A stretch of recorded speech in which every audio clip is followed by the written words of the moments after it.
Bien-aimé Congo, nous préparons ton soleil, nous accélérons ta grandeur. 30 juin au doux soleil, 30 juin, dit 30 juin, jour sacré, sois le témoin, jour sacré de l'immortel, serment de liberté, que nous légons à notre postérité pour toujours.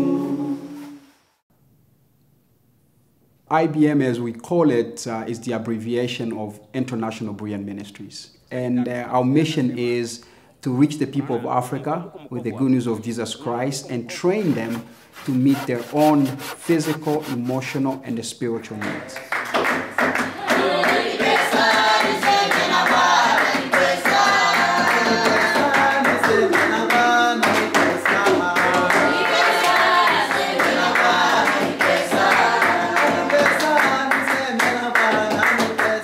Well, the holistic gospel, from my vantage point and what I believe scriptures to say, is sharing the good news of Jesus Christ to the whole person.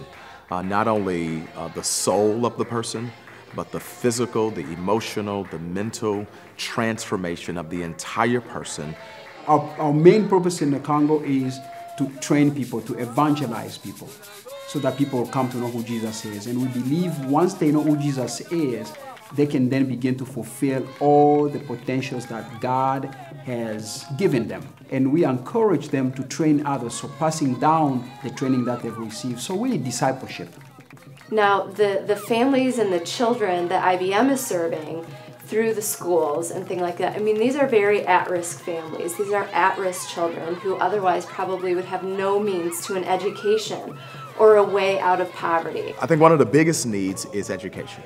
Is that there are people in Katindi, people in Bukavu, people in other parts of the DRC who, because of the economy and because of some other things that are happening there, they're not able to work, and some of them aren't very hopeful that their kids, their children, will be educated and to maybe tell a better story.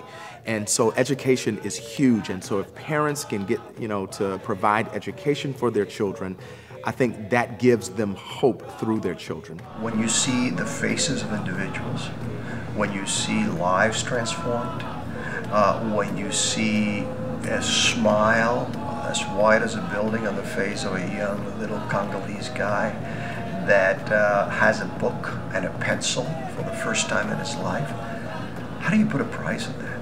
We got to build relationships with the guys. There's about 12 guys that helped us build these desks from the community.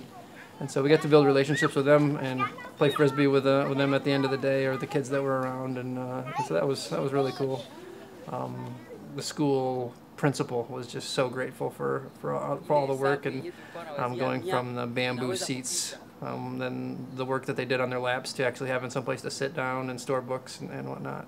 One of the things that I noticed while being there, even though people lacked resources, there was not a poverty of spirit. And I think that we have to distinguish between that. There's this indomitable spirit that rests inside of Congolese, that without the physical resources, without all of the needs that we have available to us, there was still joy in their faces. And yet, by the same token, we want to raise up individuals for those people with the poverty of spirit. So, I don't think there's any hope. There's no hope for people in the DRC. For missionaries to go, for individuals to go and say, something, there is hope. There's hope through Jesus.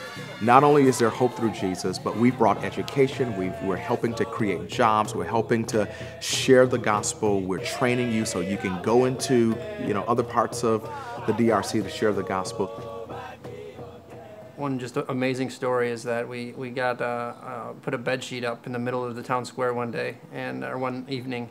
And we had a projector that we powered with a 12-volt car battery and a laptop, and we projected the Jesus video in Swahili for them to watch in the middle of Africa. And so that was probably the most eye-opening experience of just watching all these people, just probably 1,000 people as best we could guess, just come into the middle of this kind of the town square and watch the Jesus film. And we had these little tiny speakers because we had no idea how many people would show up, and so they could really barely hear anything, if at all, but they just watched the picture.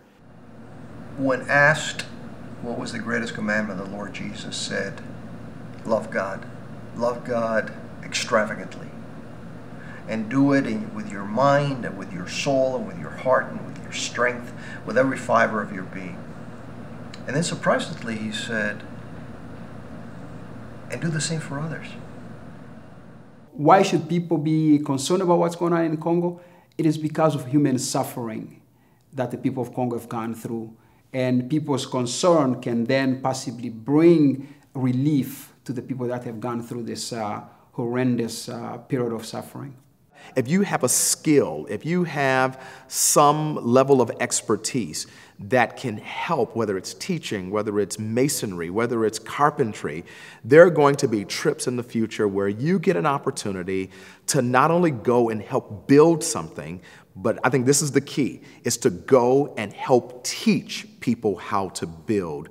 And so when you transfer that knowledge, you will be back in the United States, but the work will go on. The gospel will be advanced, buildings will be built, desks will be built, and children will be taught. Absolutely, you can make a difference. You can make a difference today in a child's life, in a family's life, by providing basic food, basic nutrition, maybe a goat or a cow that could provide for this child's nutritional needs and educational needs for the next several years, providing books or school fees or something like that.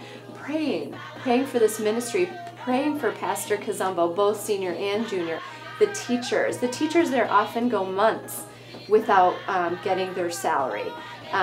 They love what they do, they're passionate about what they do, they believe in the mission of this organization. So there's all sorts of needs, so get involved in a way that you're passionate about, because you can make a difference in these people's lives.